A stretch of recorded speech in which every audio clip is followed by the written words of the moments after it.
Opening statements in the trial of a man accused in the death of a Nassau County police officer. On trial, a man who prosecutors say used the Long Island Expressway as his own drunken thoroughfare.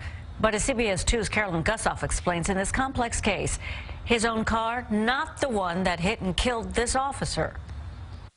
This somber reminder on the LIE in North Hills, where Nassau police officer Joseph Oliveri lost his life coming to the aid of motorists. Now, after 3 years of legal challenges, a stoic James Ryan faced a jury. Prosecutors contend while speeding and drunk, the 27-year-old forged a link in the chain of causes that killed Officer Oliveri. The cop was struck and killed responding to Ryan's crash. Obviously, this is a unique type of a case.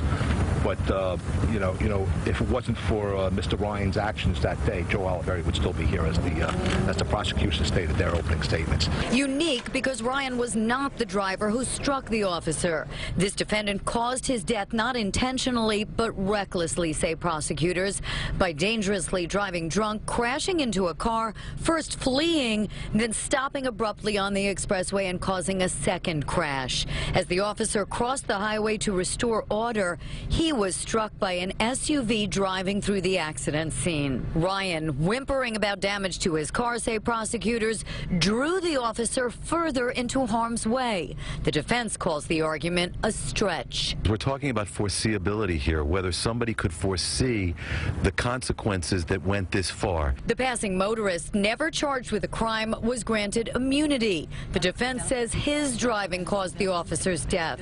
I would characterize it as outrageous. I would characterize it as reckless.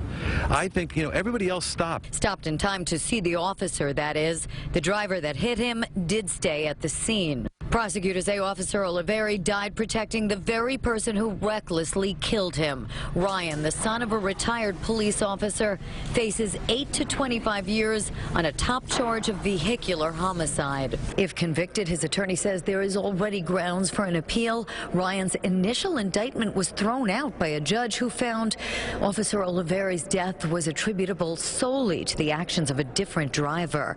In Mineola, Long Island, Carolyn Gusoff, CBS 2 News.